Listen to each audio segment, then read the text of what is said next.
ഇന്ന് തന്നെ ഡൗൺലോഡ് ചെയ്യൂ. കാണൂ നിങ്ങളുടെ ഫേവറേറ്റ് ഷോസ്. അന്തസ്സും അഭിമാനമുള്ളവർ താമസിക്കുന്ന തറവാടാ ഇത്. കാലു കുത്താൻ പോലും നിങ്ങൾക്ക് യോഗ്യതയില്ല. ഇറങ്ങാൻ ഇറങ്ങിപ്പോടി.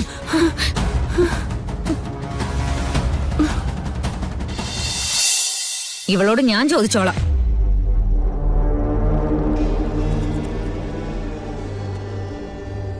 കുടുംബത്തിന്റെ നന്മയ്ക്കെന്നും പറഞ്ഞ് വ്രതം എടുത്തിട്ട് നീ അത് മുടക്കി കുടുംബത്തിനെ ഇല്ലാതാക്കും അല്ലേടി? എന്തടി നോക്കുന്നേ?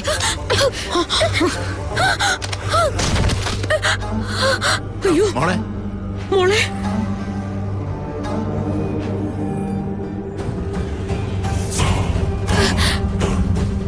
നിന്നെ ഇന്ന് ഞാൻ തൊട്ടുപോകരുത്.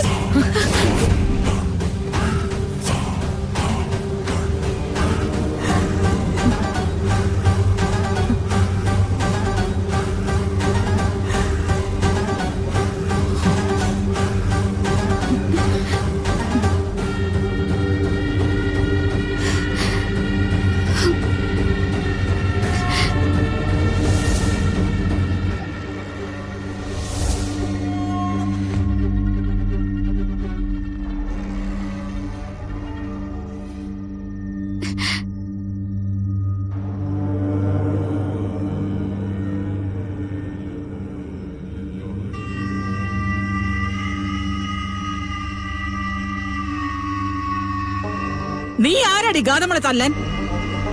പറയടി. അയ്യോ അയ്യോ നീ പറയടി, പറയടി, പറയാൻ. നീ ഗാതമളെ തല്ലോടി. തല്ലോ. പറയാൻ. പറയടി. അത്രയ്ക്കായോ നീ? പറയടി. ഈ കുടുംബത്തിന് വേണ്ടി രാപകലില്ലാതെ ഉപവാസം എടുത്ത് കഷ്ടപ്പെടുന്ന പെൺകുട്ടിയാ നീ ഉപദ്രവിച്ചത്. എന്ത് യോഗ്യതയാടി നിനക്കുള്ളത്?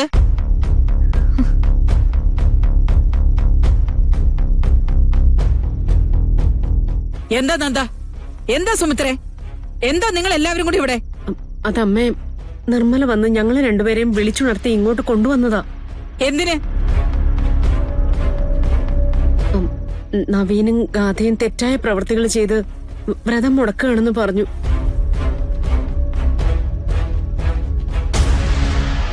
അത് വിശ്വസിക്കാൻ നിങ്ങൾക്ക് തോന്നിയല്ലേ? ഇനിയിപ്പൊ കണ്ടുപിടിക്കാൻ എല്ലാവരും എത്തിയ സ്ഥിതിക്ക് മുറിക്കകത്ത് ഇവരെന്താ ചെയ്തുകൊണ്ടിരുന്നേന്ന് കൂടി ഞാൻ പറയാം. അടുത്ത ദിവസം സർക്കാരിന്റെ ആളുകളുമായിട്ട് ഒരു പ്രൊജക്ട് മീറ്റിംഗ് ഉണ്ടെന്ന് പറഞ്ഞില്ലേ? അതെങ്ങനെ പ്രസന്റ് ചെയ്യണമെന്ന് ഇവര് തമ്മിൽ സംസാരിച്ചുകൊണ്ടിരിക്കുകയായിരുന്നു. അപ്പൊ കൂട്ടത്തിൽ ഞാനും ഉണ്ടായിരുന്നു. ഇനി ആർക്കെങ്കിലും സംശയമുണ്ടോ?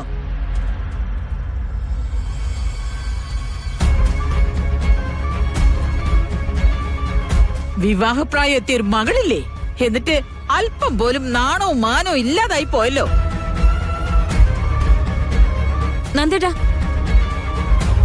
അമ്മ ഈ മുറിയിൽ എങ്ങനെ എത്തിയെന്നൊന്നും എനിക്കറിയില്ല. പക്ഷേ ഞാൻ നിങ്ങളോട് പറഞ്ഞത് സത്യവാ.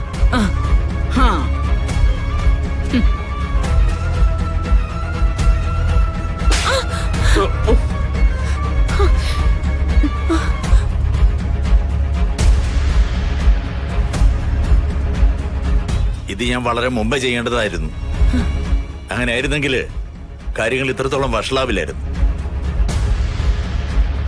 അച്ഛാ, ഇവർക്ക് ഈ കുടുംബത്തില് ആരോടാ സ്നേഹമുള്ളത്? എന്തെങ്കിലും ഒരു നല്ല പ്രവൃത്തി ഈ 3 പേരുടെ നിന്ന് ഇതുവരെ ഉണ്ടായിട്ടുണ്ടോ? ഇത്രയും തെറ്റുകളൊക്കെ ആവർത്തിച്ചിട്ടും എന്തിനാണ് ഇവരോട് നിർത്തുന്നത്? നവീൻ പറഞ്ഞത് കാര്യമാണ് നന്ദ. നിർമ്മലയും കീർത്തി ഉദയനും ഇനി കളരിക്കൽ കുടുംബത്തിൽ ഉണ്ടാവണ്ട. പടി ഇറക്കി വിട്ടേര്. അളിയാ, വെറുതെ ആവശ്യമില്ലാത്ത തീരുമാനമൊന്നും എടുക്കല്ലേ.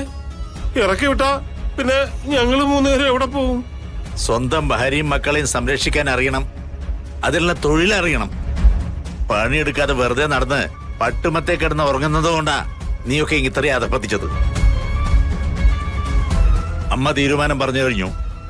ഇനി ഇറങ്ങിക്കോ ഇവിടുന്ന്. അയ്യോ സുമിത്രേ, ഇനി ഈ കാര്യത്തിൽ മറുത്തൊന്നും പറയാൻ കഴിയില്ല നിർമ്മലേ. ഒരു തവണയല്ല, കൊല്ലാൻ വരെ നോക്കിയിട്ടുണ്ട് നിങ്ങൾ പലപ്പോഴും. എന്നിട്ടും ക്ഷമിച്ച കുടുംബം ഇത്. ഇനി എന്റെ മക്കളുടെ ജീവിതം വച്ചിട്ട് പന്താടാൻ എനിക്ക് പറ്റില്ല. ഇനിയൊരു വാക്ക് 3 നാവിൽ നിന്ന് വീണു പോവരുത്. ഇറങ്ങിപ്പൊയ്ക്കോ. മുത്തശ്ശി, നേരം വെളുക്കുന്നത് വരെയെങ്കിലും 1 മിനിറ്റ് പോലും താമസിക്കാൻ പാടില്ല. അന്തസ്സും അഭിമാനമുള്ള ഒരു താമസിക്കുന്ന തറവാടാ ഇത്. കാലു കുത്താൻ പോലും നിങ്ങൾക്ക് യോഗ്യതയില്ല. ഇറങ്ങാൻ. ഇറങ്ങിപ്പോടി.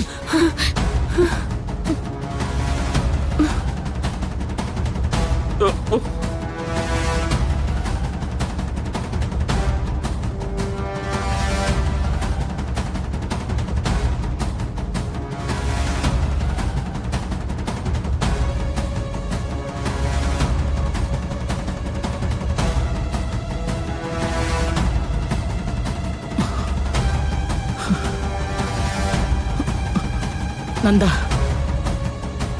കാല് പിടിക്കാനും കരയാനും ഇനിയും വരും. കയറ്റി പോകരുത് അകത്തേക്ക്. ഇല്ലമ്മേ, കൂടപ്പറപ്പല്ലേന്ന് കരുതി ക്ഷമിക്കാവുന്നതിന്റെ അത്രയും ക്ഷമിച്ചു. ഇനിയുണ്ടാവില്ല.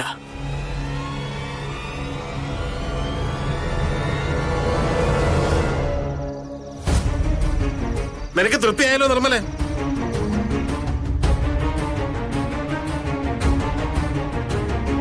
ഇവരല്ലല്ലോ ഇല്ലാതെ ഞാൻ ഇവിടെ കഴിഞ്ഞു പോയതാ.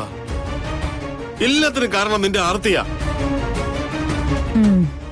അമ്മയ്ക്ക് എടുത്തുചാട്ടം ഇത്തിരി കൂടുതലാ. എന്താടി പറഞ്ഞേ?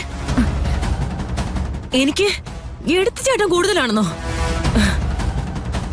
നീ തന്നെ എന്നെ തള്ളി പറയണോടി. ഞാനിതൊക്കെ ചെയ്തു കൂട്ടിയത് എനിക്കൊരു നേട്ടം ഉണ്ടാക്കാനല്ല. നീ കരഞ്ഞ് കാല് പിടിച്ചിട്ടല്ലേ? നിനക്ക് നവീനെ സ്വന്തമാക്കണമെന്ന് പറഞ്ഞിട്ടല്ലേ? ഓ, ഇനി ഇവിടെ കിടന്ന് ബഹളം വയ്ക്കണ്ട. അകത്ത് വെച്ച് 2 നല്ലോണം കിട്ടിയില്ലേ? ഇനി അവരെല്ലാം കൂടെ പുറത്തിറങ്ങിയാലേ ഇവിടെ മൊത്തം വോട്ട് ചെയ്ത് അടിക്കും. കയ്യിലാണെങ്കിൽ 5 പൈസയില്ല. അല്ലെങ്കിൽ ഏതെങ്കിലും ഹോട്ടലിൽ പോയി റൂം എടുത്ത് കിടക്കാമായിരുന്നു. കയ്യില് കാശില്ലെങ്കിലേ നടന്ന് തിണ്ടിക്കോ. ഭാര്യ വീട്ടില് പരമസുഖം എന്ന് പറഞ്ഞ് കഴിഞ്ഞാ പോരാ, എന്തെങ്കിലും സമ്പാദിച്ച് വെക്കണമായിരുന്നു. ചെയ്യേണ്ടതൊക്കെ ചെയ്ത് കൂട്ടിയിട്ട് അവസാനം എന്നെ കുറ്റം പറഞ്ഞാൽ മതിയല്ലോ. അച്ഛ, ഇരുട്ട് കാണുമ്പോ പേടിയാവുന്നുണ്ട് എനിക്ക്. ആണോ? വാവിട്ടങ്ങ് നിലവിളിച്ചോ. ഇപ്പൊ ഒരു രക്ഷിക്കാനുള്ള ആൾക്കാര്.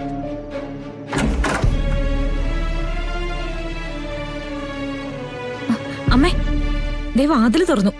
ആ, എന്താ പറയാ, ഏട്ടനും അമ്മയ്ക്കും എന്നെ ഇവിടുന്ന് അങ്ങനെ ഇറക്കി വിടാനൊന്നും പറ്റില്ലല്ലോ. എന്തായാലും തിരിച്ചു വിളിക്കാൻ തന്നെയായിരിക്കും. അത് തന്നെ ആയിരിക്കും. ആ, പക്ഷെ ഉദയേട്ടാ, ഒറ്റ വിളിക്ക് തന്നെ തിരിച്ചു ചെന്ന് കളയരുത്.